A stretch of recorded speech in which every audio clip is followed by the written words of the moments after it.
Do you ever just feel compelled to do a video, but you're not sure what to even talk about? That's where I'm at right now. And I'm sitting in a kind of a small window of opportunity here to do videos today. Any moment, I'm going to start hearing the sounds of the narc coming back. So that would be it for the day then. And wouldn't you know, that would be when I come up with my greatest idea for a video.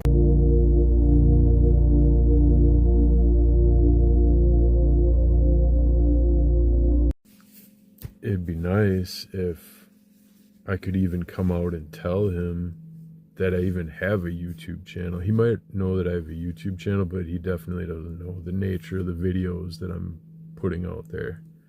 And, you know, the fact that I do workout videos, the fact that the subject matter that I talk about on here, like, no idea. So, like, if all of a sudden he overheard me doing a video, overheard this right now, it would be so weird and random.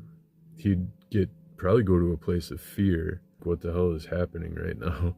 Because it would be so weird, so out of character for me, because my character has been like basically the silent minority. Oh, I am out of. I've been saving bread bags. I don't know, they just seem handy, especially if, well, my grandma, the narc demon master, grew up during the Depression, and she saved every single bag. Like, she would wash the bags, plastic bags, like bread bag, like bakery bread, like not the cheap bread, the store bread, but like the ones with the clear bread bags. So she would save those, wash them out, and then hang them from the cabinets and dry them. Like, I'm like, there's something to that. Like, you know, in a time of that shit going on, and the ability to preserve food or to have plastic, to generate a bag like that, to purchase a bag like that. What happens when you're not getting bread once a week or twice a week, 2 loaves a week, where you got a surplus of bags? What happens when there are no bags, kind of a thing? Not like I'm preparing for that to happen, but the way they're talking about the economy right now, where it's headed, I feel like it could either break the years moving forward, like all the ideals, the golden age and stuff, the golden era that they're all talking about. Like, I can see that happening just as much as I could see just a devastating depression. But in order to have the golden age, we're going to need some sort of a war. You know, I also don't want to see what that looks like either. Something's got to change, though. Like, something has to change. Not preparing for the inevitable, or not preparing for the potentially or the likely things that could happen, will end up leading you to disappointment when they do. Like, not investing in any silver or something. Like, say the currency does go to shit, nothing has value. What do you have then? You know, I've always said, invest in guns, ammo, precious metals, stuff that you can also trade. And in the times of scarcity of things, precious metals even would be, what do you need silver for? What do you need gold for when there's people starving, you know? Starving people aren't going to value silver and gold. They might value ammunition and bullets, or they might guns and ammunition.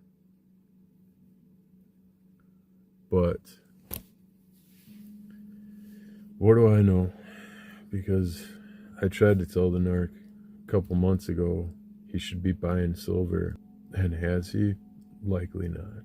Not even knowing that he can literally at any time just trade it in and get his money back out of it, you know. But how much has it climbed? It's gonna break eventually, but with like major silver producers running out of it, then they found a shit ton of gold. gold than we've ever found before anywhere else. Like, so is that going to upset the price of the gold that's already being held? Or is that just going to add to the gold that's out there? But being prepared for some of this stuff, like, I don't know, other updates. Still sober. It's been since Halloween. That's still going good. I've been thinking about just breaking it one night, one hit, maybe a couple hits, just to get back there. But every time I think about the dreams, and it prevents me from doing it. Like, literally, it's for the dreams lately. The clarity too, like the ability to do these videos, be able to articulate what I'm thinking. Every time I think about like how cool it would be just to break the sobriety real quick and just feel that feeling and that release again, and you know, that whole thing. But then I think, oh, you know, it set me back in the dreams, and literally every single night the dreams are getting more and more real and intense. And I swear, last night I actually had a lucid dream where I was participating for a while, changing what I would do, changing my contribution to the dream itself. I saw my son in one of the dreams. Like, that was a beautiful thing. Like, and it wasn't just for a fleeting glimpse. Like, I got to interact with him for a little bit in there, and it wasn't a solid interaction, but I just wonder if in waking life, if he remembers being in that dream too, you know. But just getting more and more intense every time, and just more and more memorable. So I definitely don't want to set back my progress on that. So I haven't been doing much else to encourage better dreams, ensuring that, you know, falling asleep with an open mind, counting yourself down, sort of counting yourself into meditation. I haven't been doing any of that, like the Jose Silva type dream stuff. I've been falling asleep to YouTube videos, which is terrible, because then the ads come on, and with an earbud in my ear, like, all night, like, I've really not been helping myself there at all. I'll wake up to an ad sometimes, like, fuck. Been shutting the main TV off though, so they don't have that light in my face. At least I could be doing a lot better for my dreams. As far as the vaping or the nicotine, what is this, my second week maybe? I think really don't keep track. I never kept track of the alcohol sobriety. I didn't keep track of this. The weed I only know because of Halloween was my last day with it. But the nicotine, it could be my second or third week now. I don't really pay attention, but that's something that I'm like more trying to stay away, just so I don't get hooked on it again. I always think about when I quit smoking way back. It was like I also quit like cold turkey, but I had plenty available to me. Like, I had unopened packs, and I had like a half a pack even, and I just said no. Went all day at work. I didn't even take them to work with me. Like, that was like walking into the lion's den basically. And I went all day at work, came home, ate dinner, and it was after dinner I finally broke down and lit one up.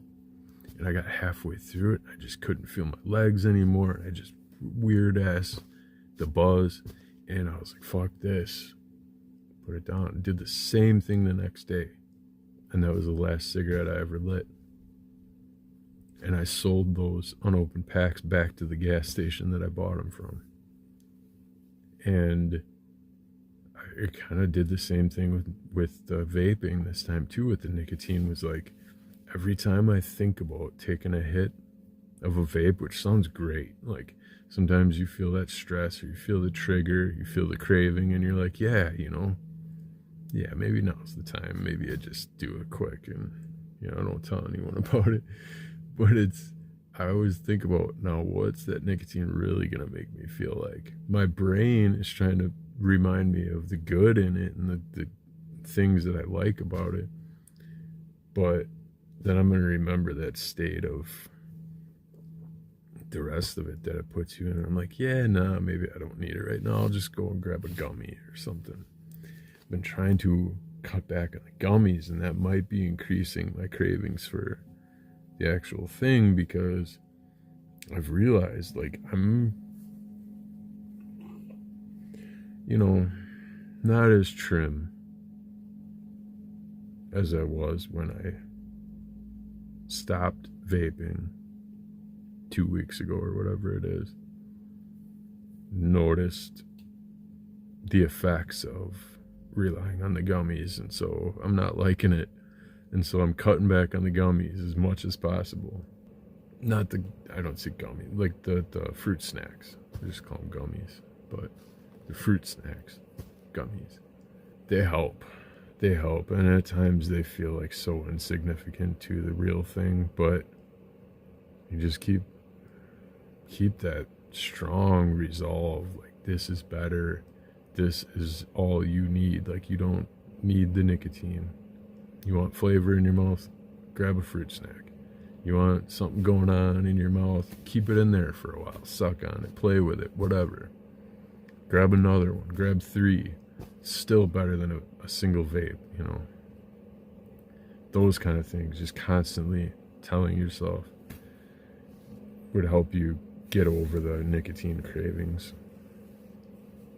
But other than that, it's been going decent. Like, still obviously staying away, so that's awesome. And just knowing that whatever I'm moving into, whatever this future outlook brings, I'm not going to be so reliant on the weed and the nicotine like that. So right now I need nothing but food and water, shelter, the basics.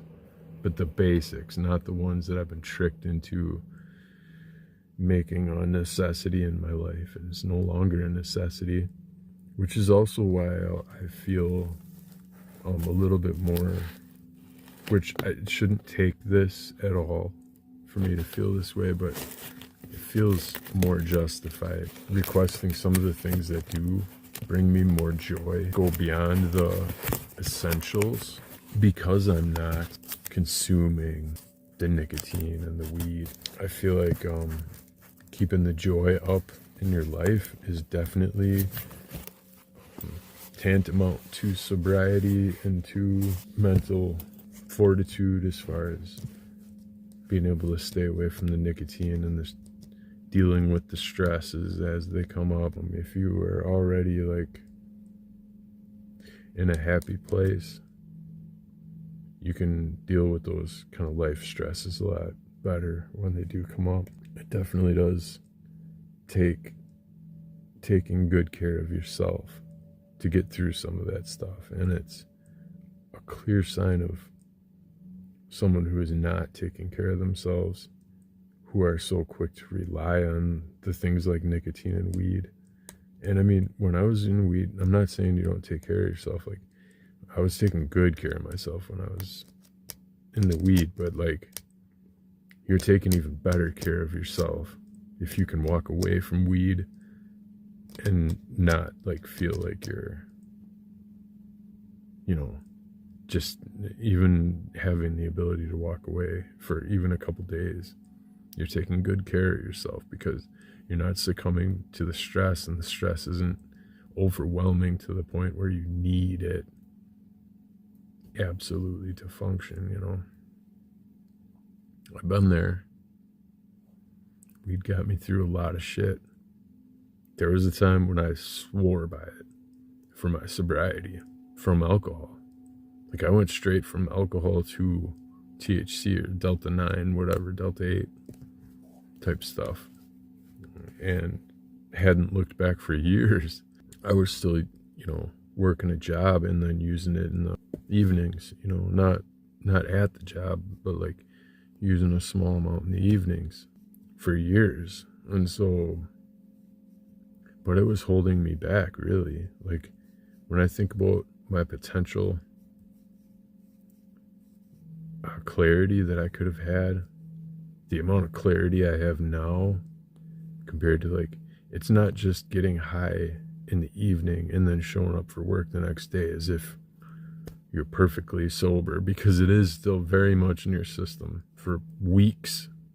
If you're doing it regularly, the amount of brain fog that builds takes weeks to get out of your system and to get back to normal. It's not just gone you don't just go from using it in the evening and then sober the next day.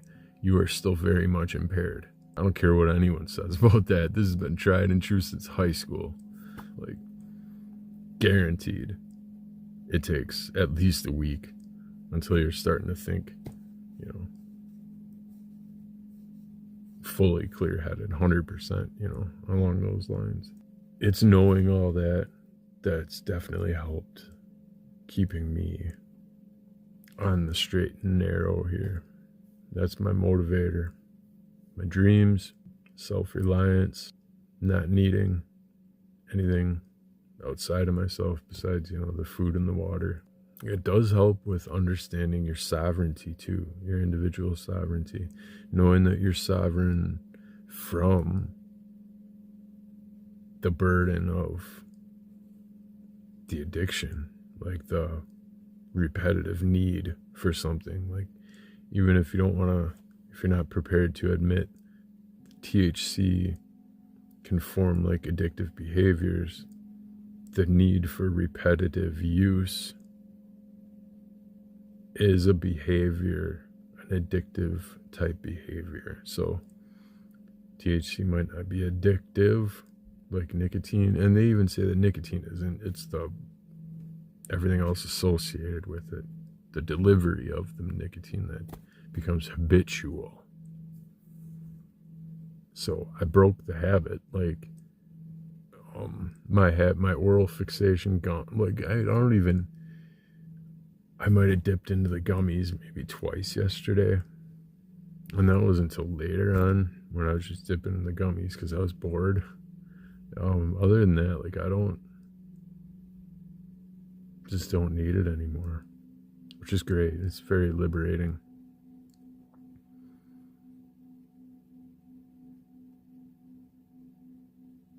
Sometimes I'll get that like smoker's type phlegm that that and when you clear it, it'd feel like good, like, oh yeah, and I want to take another rip right after that.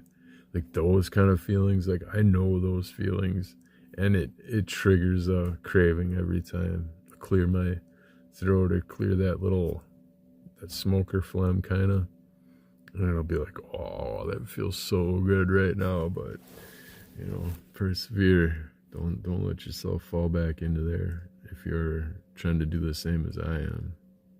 Another thing too, and something that I don't bring up very often, is water, and how if you talk to your water and tell it, send it love, send it like the intention. Water is conscious. I'm convinced of it. If you don't believe me, look up Veda Austin's research and stuff she's doing with water. Look up what's the other one?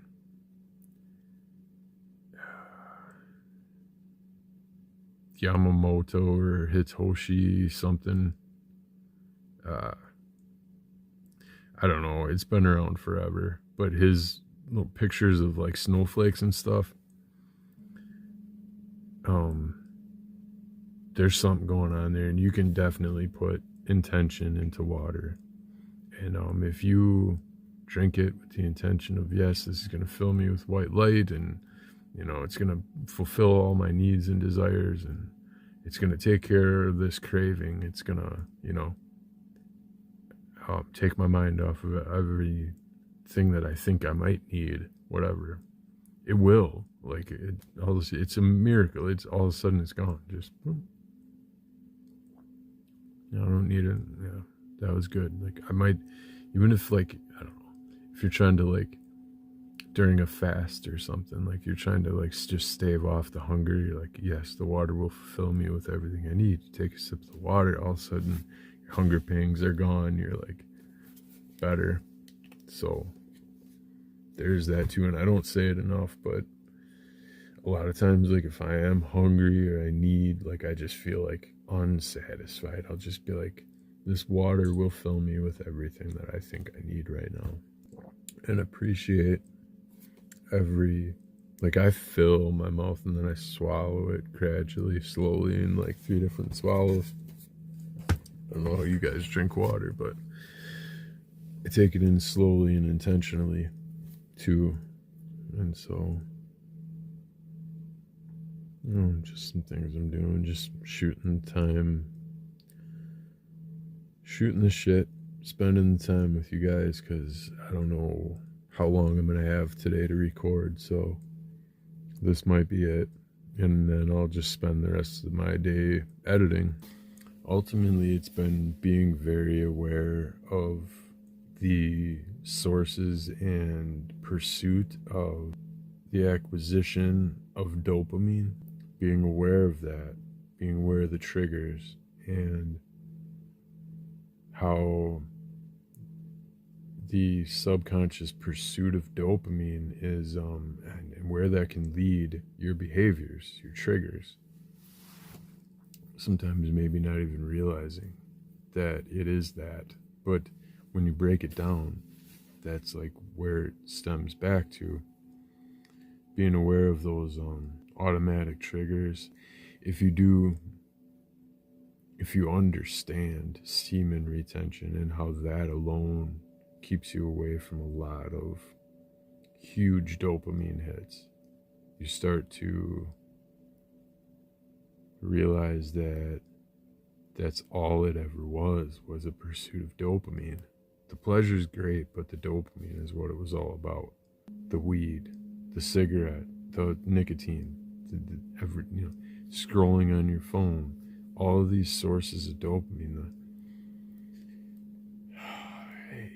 Once you start to like weed some of that out of your daily behaviors, or your hour by hour behaviors, or your life in general, so that you're so free of those sources of dopamine, you're going to start to see where you're going to try to get it from. And then understanding like that you don't need as much dopamine as you've been injecting into yours. And by injecting, I mean generating for yourself through your actions and your behaviors. So behaviors that are linked to the generating dopamine, or I should say dopamine generating behaviors, also come into scrutiny when you're so far removed from your daily habit of acquiring as much dopamine as you have been. So like, sexual pleasures, huge. Weed, huge. Nicotine, huge. Any along those lines, huge hits of dopamine. Secondary hits of dopamine, scrolling on your phone, seeing different things, making judgments about things that you see on your phone, being right in conversations, being coming out on top of an argument. All these different things generate dopamine, pleasure, success, the feeling of instant gratification, dopamine, like all these different things that we are drawn to because that's our happiness. And if those are the only places where we can find happiness, and everywhere else we look is draining, we're going to need the more potent hits more often. So the thing to ask yourself is, are those potent hits coming from a healthy place versus places like exercise, healthy discord between opposing ideas or whatever, not abusing people to get it? How are you coming about your healthy sources. I'm not saying sex is unhealthy, but a lot of people are getting it in unhealthy ways.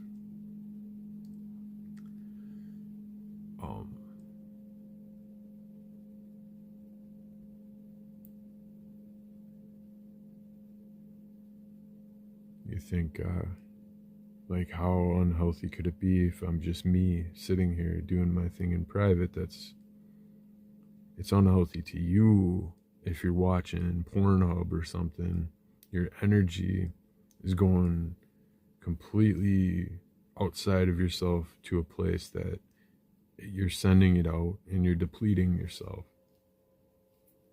just for that hit of dopamine for your vessel. And so now your soul and your emotional energy is that's why you have that remorseful feeling after the release. Like, it's like, oh, yeah, that felt good, but what have I done to achieve it? Kind of.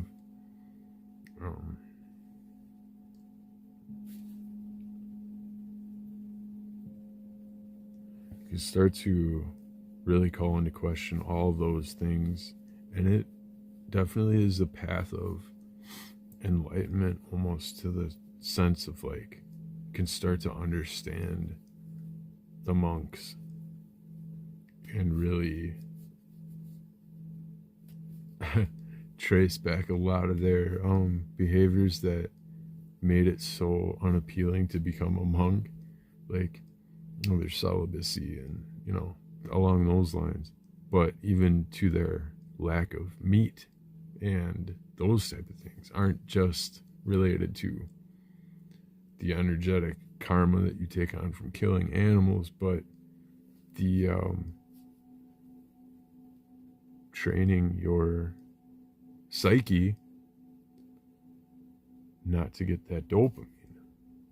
I think there's more dopamine gathered from the pleasure of eating red meat, the pleasures of meat in general, over tofu or, you know, something plant derived. So sugars, you know, there's dopamine in that.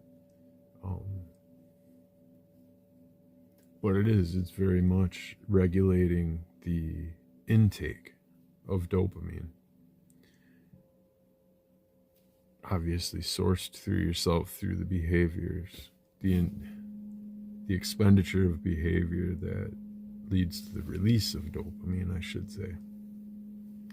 Limiting that, being aware of yourself, is self-awareness.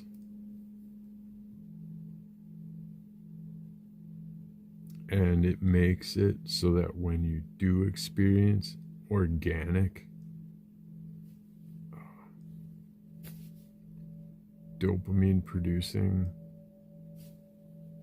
experiences, it makes them so much more profound, like, oh my God, you know, kind of like a revelation thing. It makes it worth going without in the interim. It's kind of like, it makes me think of like, you just had sex, but you light up a cigarette. You know, you had that huge emotional release and you're feeling good and you had that hit of dopamine and you light up a cigarette. Like, you just want that dopamine to continue, but what is that cigarette doing? It's like dulling the energy level, right? So it's like balancing and kind of bringing you back to a state of neutrality instead of like living with the high. Maybe you're not getting as much dopamine, and then dopamine's starting to piddle off, so you're like, oh, cigarette, okay, more dopamine. But as it raises your dopamine, your energy is kind of coming down. So like, there's that whole thing. But we're still drawn to do that kind of stuff versus just experiencing it, being grateful for it, and then allowing it to also pass. Kind of just some follow-up thoughts there on that. I'm getting long again, so this will be a two-parter, like definitely two different titles for these videos I'm putting out today, but we'll even see if I got room to store them. But until next time, I love you guys. Please like and subscribe, and never stop spreading your light.